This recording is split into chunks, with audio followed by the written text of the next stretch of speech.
This was really tough though, because we're not psychologists. We are reporters, right? We get information, we talk to people, we have rapport with people. You're very empathic, I think, just naturally when you're a reporter, you sense how people are feeling, where they're at. I talked about that earlier.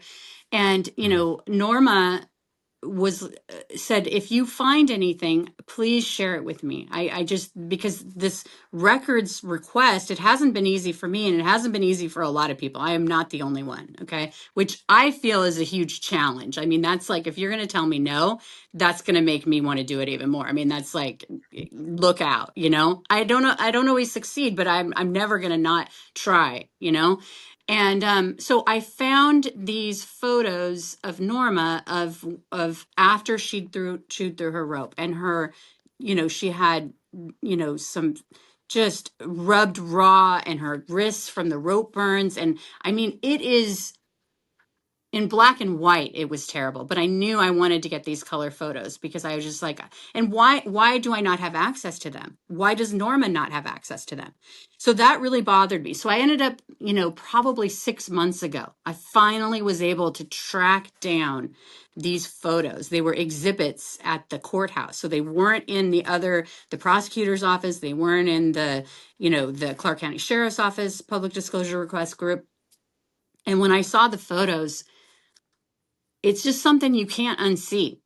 I just imagine, I have daughters, I have sons, and, to not be believed, and to see what she looked like, it just brought it home even that much more, of like, this story needs to be told, just for any, but we need to believe.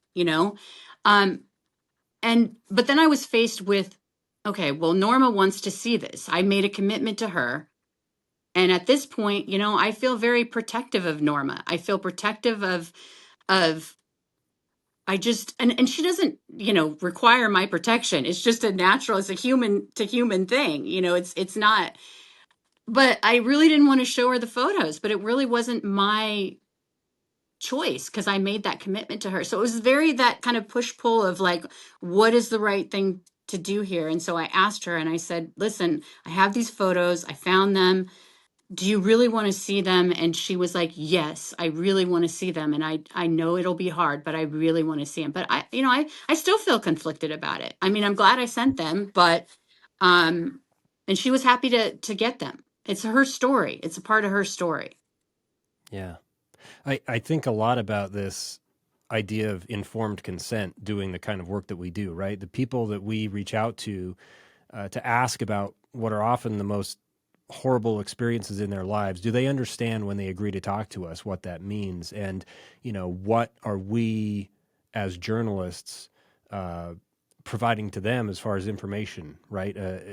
You very clearly, I think, explained kind of that give and take that goes on between a journalist and a source when you make a commitment to them, and at the same time you don't want to cause them harm. We have an ethical duty to report the truth.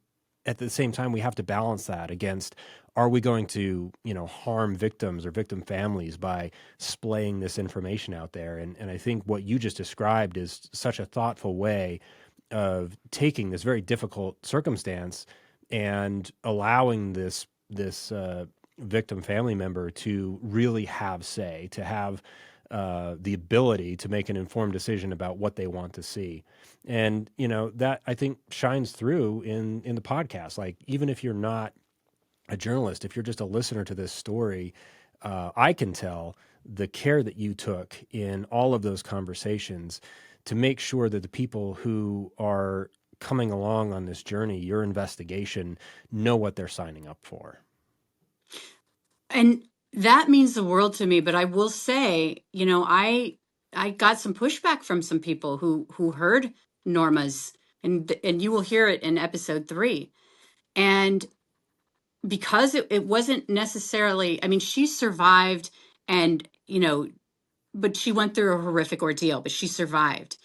And knowing Norma the way that I've gotten to know her, she wants people to know what happened to her. And so for me, getting into the details of what happened to her was really important, because I know there's a lot of people who've been through so much, and it's like they have to live with that on of course, and she's never had therapy. Norma has said when this happened to her, she was never offered therapy. She's been, she tried to kind of bury it inside. And, so this is why this is really important and why it really matters and why these individual stories are just so powerful. And I just finished you went to Triangle, which was amazing. And I'm sure you probably don't want to talk about it, and I'll be brief, but you ran into that same thing with your subject. You were interviewing her and you had become friends, and you said, you knew what was coming. Would she be able to handle it? Because you had been a supporter. You know what I'm talking about, right? When you guys were doing Yep. the interview, and yeah, okay. I just Mhm. wanted to make sure you were tracking. For those who Yep. haven't listened to You Went to Triangle, he had established a wonderful relationship with, I'm sorry, forgive me, what is her name again? Marilyn. Marilyn. Marilyn. And, I feel like it's very the same kind of situation. And then you knew, okay, your reporter hat had to come on, and you can't be protective, and you can't be, you gotta ask the questions. And I think you did a really great job. And I feel like, yeah, we need to tell the story, but I think that this is really powerful stuff, and we're people. We're not, you know, I guess I wouldn't want to shut that side of my brain off, you know? Mm.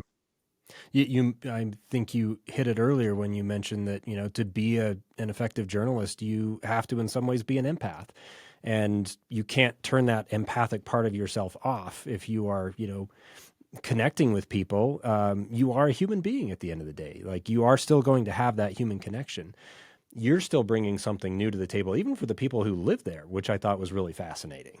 Oh, that's been like, it's been kind of a weird thing because I don't even know how to describe it. I've worked, and I don't want to get ahead of it, but like working with the sheriff's office, at first they were very standoffish, and like they weren't going to let me through the door. That was my impression. I tried to do the whole interview request, and of course they're like, "We're busy," and of course they are. I totally understand that, but I mean, I was like, I'm going to keep just putting my head down, doing the work. I'm not going to bug this person. And I know that the reputation will grow, the work will grow, if you just keep doing it. I think that anybody, you know, you show up to this case, people have been doing this for 50 years. Like, who are you? You're going to come in and think you're going to tell me something, or you're going to come in and then, but there's something about just doing the work. And when you do the work, people have a respect for that. And then you start sharing. You're not trying to have some gotcha moment of like, tell me, about something that happened 30 years ago and let's make you look bad. It's like, no, let's share information. Let's get on the same page. And that's what I learned with the Clark County Sheriff's Office. Like all these retired guys, they wanted to be a part of it. The retired prosecutor, they were helping me meet other people. And so it's just been like, it's just, I think that that's what reflects in the show. And I hope that's what people get, is that in our very complicated, kind of divided world, people from in a case like this, the true humanity comes out. I can't overstate it. Like people who just are helping just to help because they know how much people are still suffering.